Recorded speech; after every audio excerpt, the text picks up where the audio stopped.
Hello everyone, welcome to today's session for Infosys pattern. What we're going to do is we're going to look at the entire pattern once, and then we'll move on to today's topic, which is passage comprehension. So let's quickly begin with what is the entire pattern for Infosys selection. So basically you have two segments. The first one is written test and the second one is interview essential. In the first segment you will have two categories: analytical reasoning and verbal ability. You will have 30 questions that needs to be answered in 40 minutes for analytical reasoning, and verbal ability, it's the other way around, where you need to answer 40 questions within a time frame of 30 minutes. So the topic that you can expect for analytical reasoning or aptitude is data interpretation, syllogisms, data sufficiency, problems on trains, time and work, permutation and combinations, number series, coding and decoding, and puzzles. Verbal ability, you will have critical reasoning or theme detection. So the last session we looked at certain examples of theme detection. You'll have fill in the blanks, sentence correction, and reading comprehension. And please remember, out of the 40 questions that you have for verbal ability, 10 questions will be for reading comprehension itself. So each comprehension will have 5 questions, and you will have 2 such passage that needs to be read and responded to. Okay, there are a couple of apps that you can download from Google Play Store for quick practice. You don't have to pay for this. These are free apps: Pocket Verbal Ability and Pocket Aptitude. So please install these apps on your Google Play Store. You can do so in your Android device. So this one is Pocket Verbal Ability, and you also have Pocket Aptitude. All right. Now moving on to today's topic, which is passage comprehension. What exactly do we understand by passage comprehension? Comprehension basically means understanding, and you will have a passage or a paragraph that needs to be responded to in terms of the 5 questions that you will get in each paragraph. Now there are certain tips that I've put together for you. The first one is read the passage carefully, underline the key information. Now you won't be answering these on a paper since you're answering these in the system. So please do carry a paper and a pen so that you can make a note of certain key information like dates, years, numbers, persons, incidents or events, the subject of the passage, which or what is the precise thing the author is talking about, the main idea of the passage, what the author is saying about the subject, and the tone of the author of the passage, which is manner author has adopted in the passage. Now you need to keep in mind that you need to understand the entire structure of the passage in terms of the gist. Now what do we mean by gist? Gist is nothing but the summary. So you will have the general idea, and when you combine that with the structure and the tone that the author is speaking or writing in, that is basically the gist or the summary of the passage. It will also help to build a thematic composition and logical sequence of the passage in terms of time and in terms of incidents. Now there are certain approach that you can adopt for reading comprehension. The first one, instead of reading the entire passage, read critically the first and the last paragraphs. Generally, what the author is saying can be identified in the first few lines of the passage. For the rest passage, examine quickly what the author has said about the subject. So once you read it, you will know what the subject is, and by reading the first and the last paragraph of the passage, you will be able to understand what the passage is all about.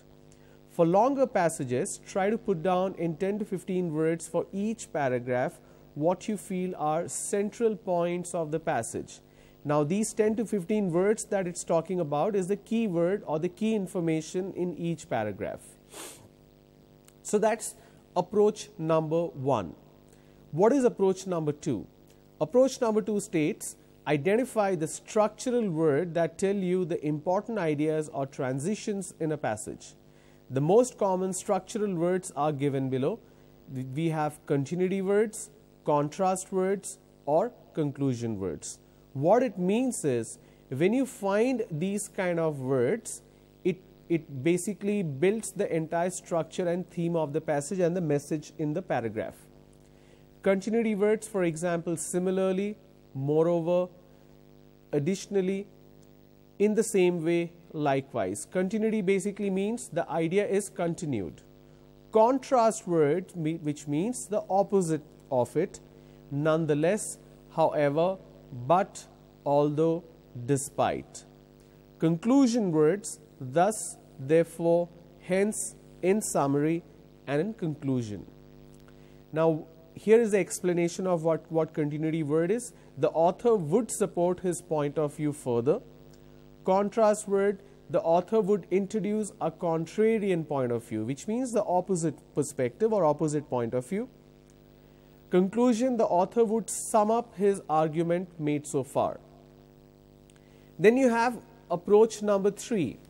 Try to recognize the words that represent positive and negative role in the passage.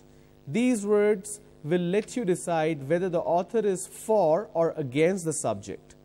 A few examples of such words are given below.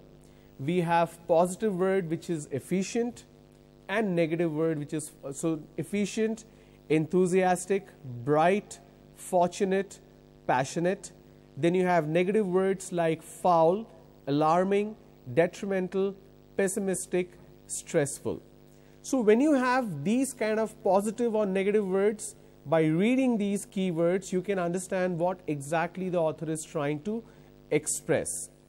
Then you have the important approach, which is number 4, which is PQ approach, which means passage first, then the questions.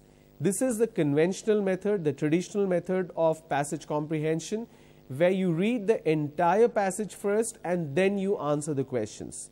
So it says, read the entire passage thoroughly first and then read the questions.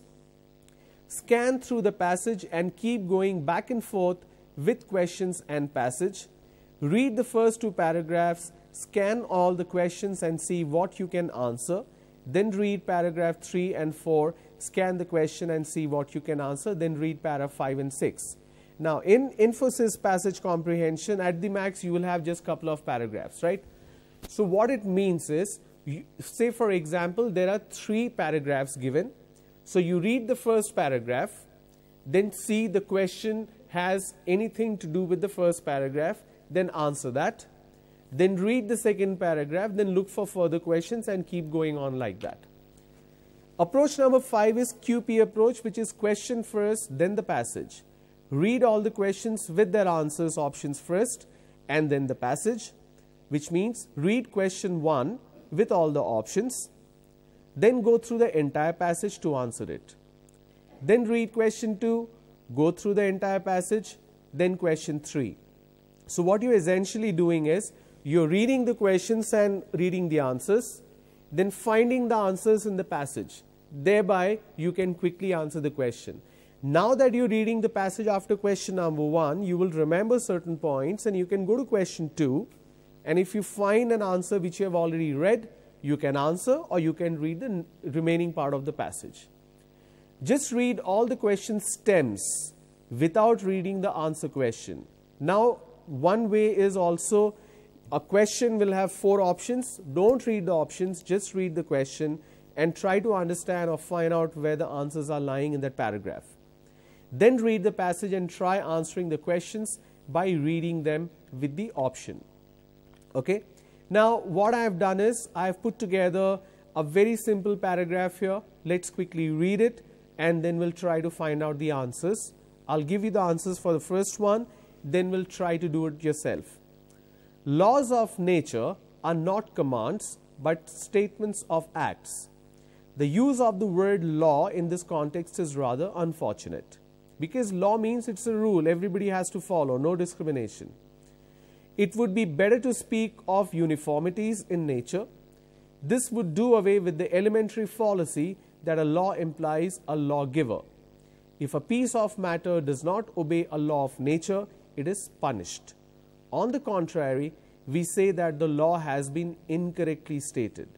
What it means, anybody who breaks the law needs to be punished. But we usually say the law is incorrectly applied. It happens in our society as well. For example, stealing anything is illegal. It's a crime. If I steal something, it's a crime. If I steal food, that's a crime. If I steal money, that's a crime. But what if there is a kid whose parents are not keeping well? They're hospitalized and he needs money to buy medicine.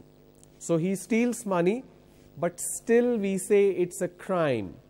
But ideologically or ethically we say that no, it is fine, he should be forgiven because he's stealing money to buy medicines for his mom and dad because they are very poor. Say for example, a man is very hungry, he wants to feed his kids and he goes to a restaurant, steals food to feed his children. Now if he is very poor, he doesn't have money to buy. But law says everybody and everything is uniform. You cannot apply the law differently considering the situation. So that is what the entire passage is. Now let's read it. Now that I've explained the meaning of it, let's read it again. Laws of nature are not commands but statements of acts. The use of the word law in this context is rather unfortunate. It would be better to speak of uniformities in nature. This would do away with the elementary fallacy that the law implies a lawgiver. If a piece of matter does not obey a law of nature, it is punished.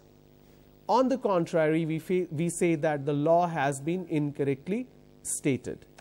Now here is the question number 1. Please read it, understand it, and then answer. It says if a piece of matter violates nature's law, it is not punished because it is not binding to obey it. There is no superior being to enforce the law of nature. It cannot be punished. It simply means that the facts have not been correctly stated by law. I'm going to pause here, take a look at this question stem and then the options. I will go back to the passage so that you can find the answer. Again, if a piece of matter violates nature's law, it is not punished because A, it is not binding to obey it. B, there is no superior being to enforce the law of nature. C, it cannot be punished. D, it simply means that the facts have not been correctly stated. Now here is the passage. Please read it and try to find the correct answer.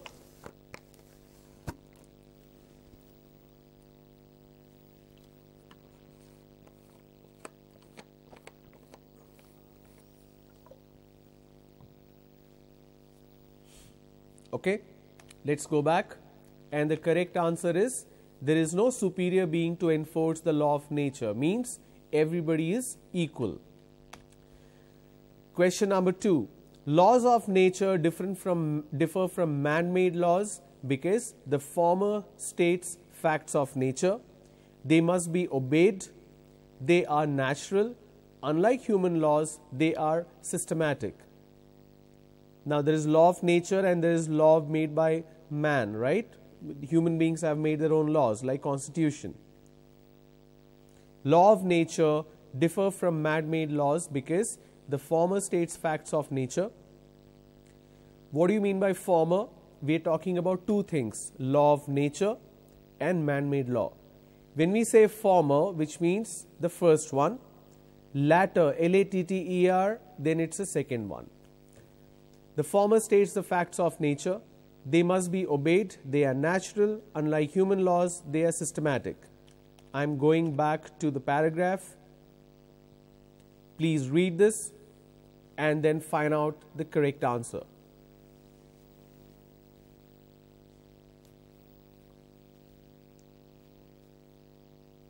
It's basically talking about the difference between law of nature and law for human beings.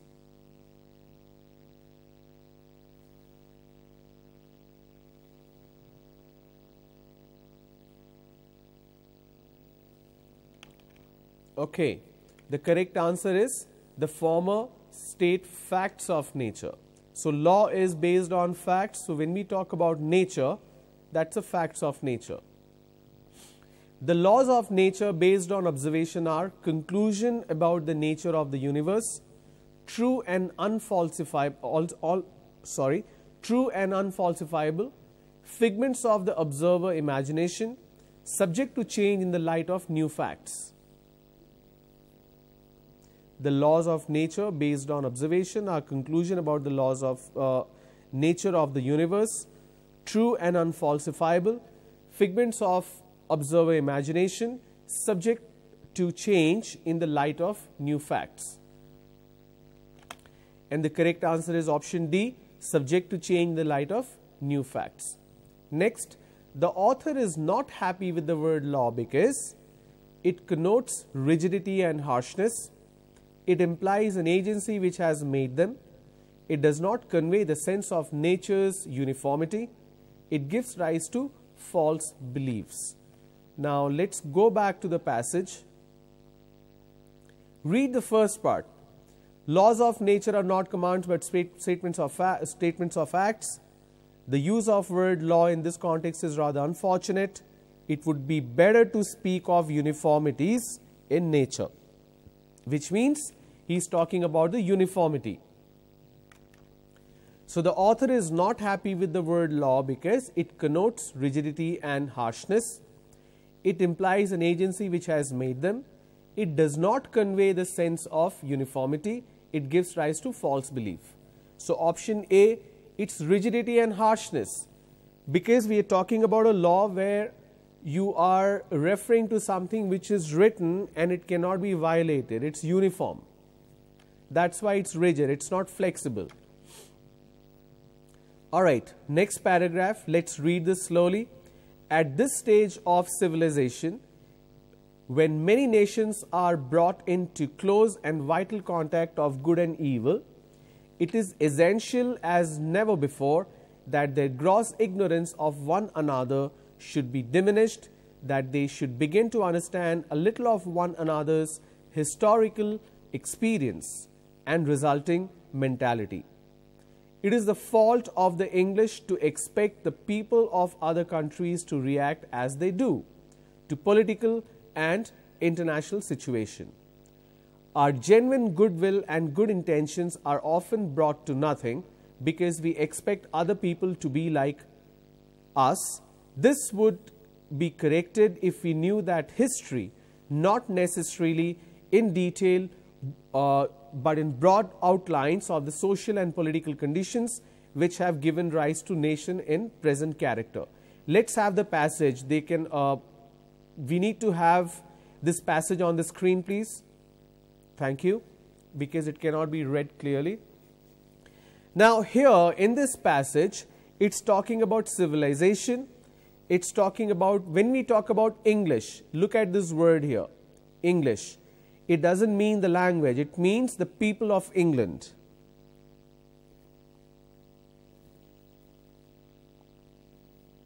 Okay? Now, please read this carefully. I'm going to pause here so that you can read it and then you understand it.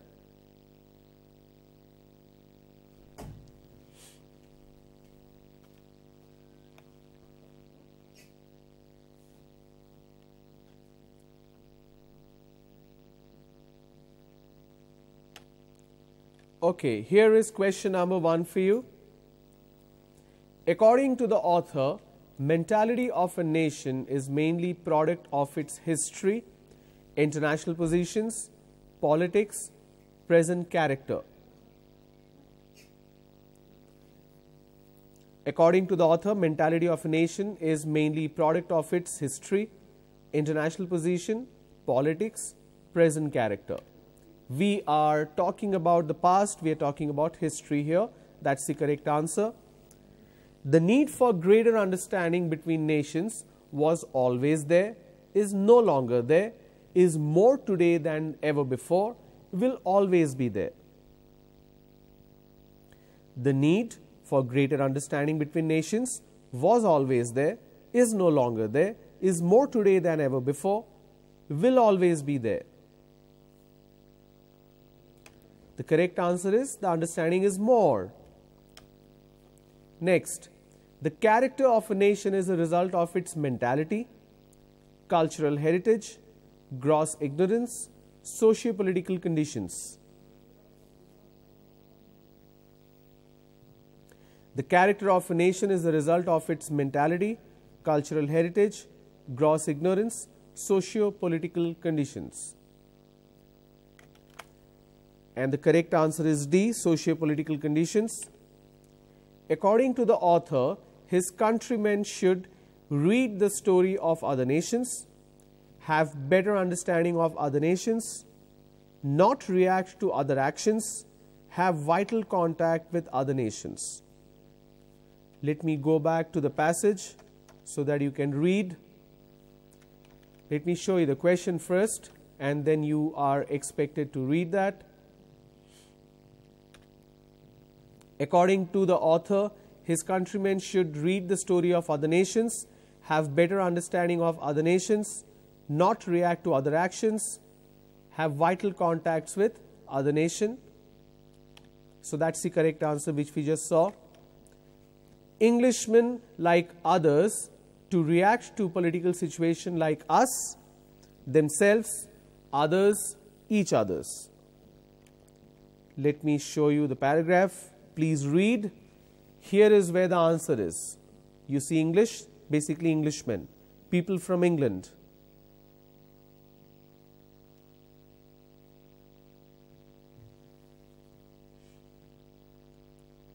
At this stage of civilization, they may, when many nations are brought into close and vital contact for good and evil, it is essential as never before that the gross ignorance of one another should be diminished, that they should begin to understand a little of one another's historical experience and resulting mentality. It is the fault of English to expect the people of other countries to react as they do to political and international situations. Okay? Now answer this. Englishmen, like others, do react to political situation like us, themselves, others, each others.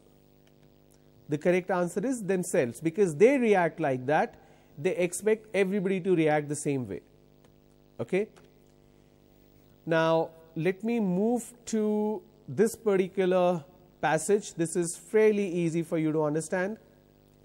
Today, perhaps your only association with the word polio is the Sabin oral vaccine that protects children from the disease.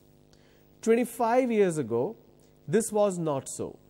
The dreaded disease, which mainly affects the brain and spinal cord, causing stiffening and weakening of muscles, crippling and paralysis, which is why I am in the wheelchair today. So this is a first person's account. The person who wrote it, he's talking about himself. That's why you see, which is why I am in a wheelchair today.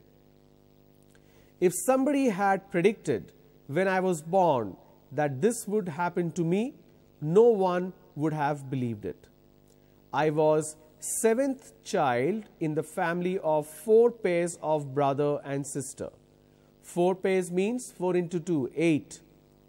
With a huge 23-year gap between the first and the last.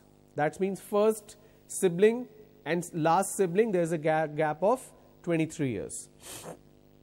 I was so fair and brown-haired that I looked more like a foreigner than Dawood Bori. That's his name, the author's name.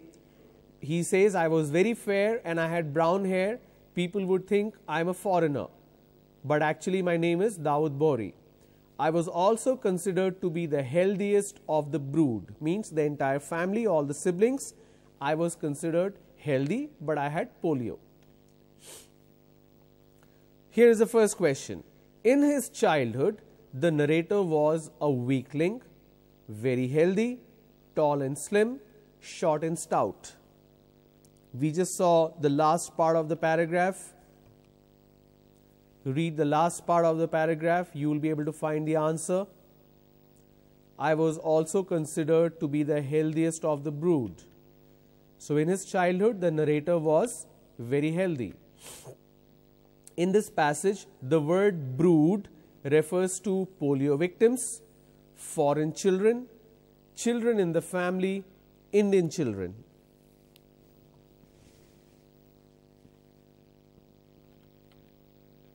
Again, last part of the paragraph. I was considered to be the healthiest of the brood. In this passage, the word brood refers to children in the family.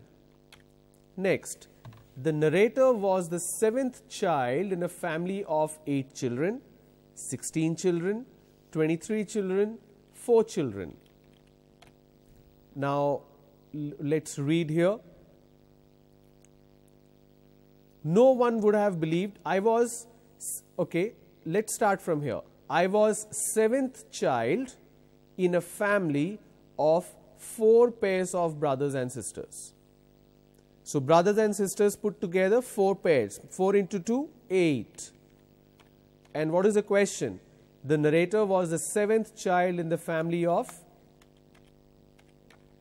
let me go back, 8 children. In the passage, the narrator is a patient of heart disease, polio, paralysis, nervous weakness. Going back to the paragraph, in the very beginning of the paragraph itself, he says polio. So, he was suffering with polio. The last question of this passage, in his childhood, the narrator looked more like a foreigner than a Dawood Bori. That is because, or this is because, he was a foreign child, a very healthy boy, tall and smart, fair and brown haired. We saw that in the last part of the paragraph, right? I was so fair and brown haired that I looked more like a foreigner than a Dawood Bori. So that's the correct answer. He was fair and brown haired. Okay. One last paragraph for today. The strength of the electronics industry in Japan is the Japanese ability to organize production and marketing rather than their achievement in original research. The British are generally recognized as far more inventive collection of individuals, but never seem able to exploit what they invent. There are many examples like the TSRZ hovercraft, high-speed train and Sinclair scooters to the Triumph, BSA and Norton motorcycle, which all proved the sad rule. The Japanese were able to exploit their strength in marketing and development many years ago, and the success was at first either not understood in the West or was diminished as something which could have been produced only at their low price. They were sold because they were cheap copies of other people's ideas churned out of workhouse, which was dedicated in hard grind above all else. It's talking about technological difference or evolution of Western countries versus Japanese. It says the technology or the electronics of British or even automobile like bikes and hovercrafts was far better, but Japanese were better in terms of marketing. That's why they were more popular. It is evident that from the passage that the strength of a country's industry depends upon original research, international cooperation, dedicated workforce, electronic development. Now, this is a trick question. Please read this question carefully. I'll show you the passage again. Please read the passage, try to understand what exactly the author is trying to say.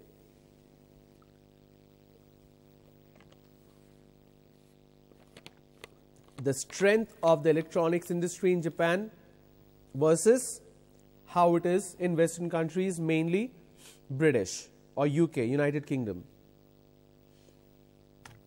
Okay.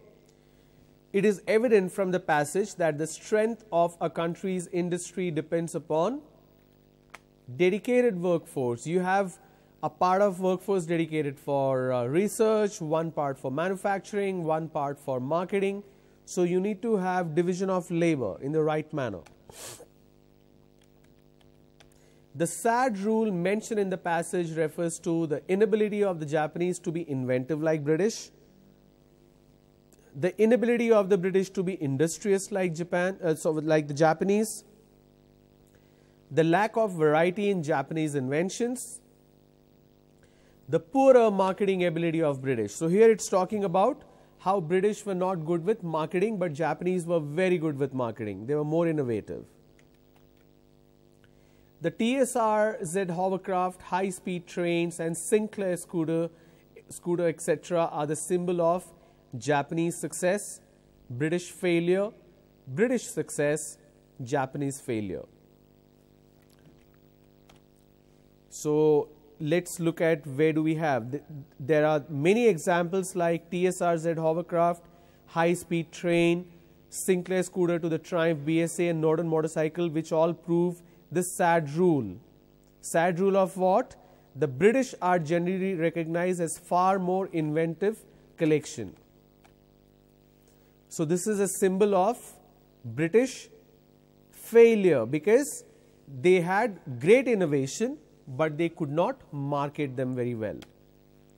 According to the passage, prosperity in industry depends on productivity, inventiveness, marketing ability, official patronage.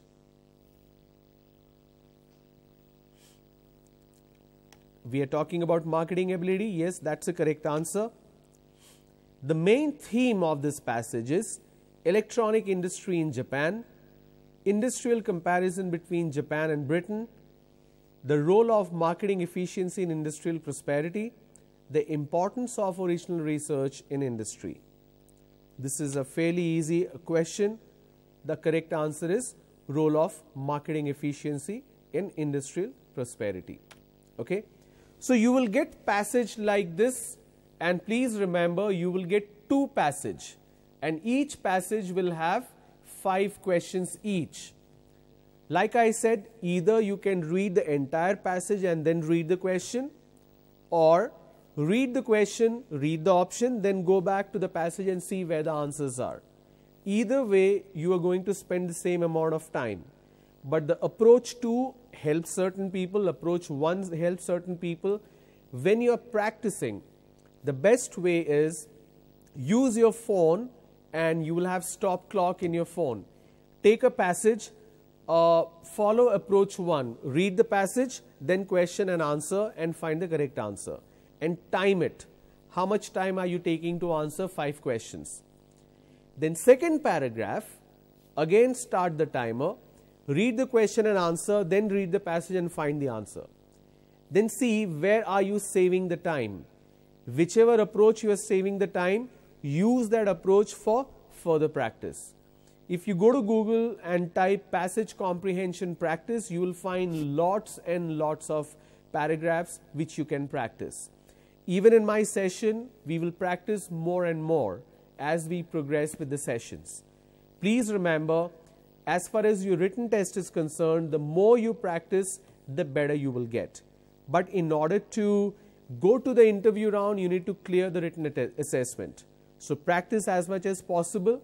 Whatever questions you have, post on the YouTube channel. Wherever the program you see, just post your questions. I will help you with the answer. I will also announce your name. So I hope to see you tomorrow again. We'll continue with the passage comprehension practice. Have a great day. Thanks for tuning. Bye-bye.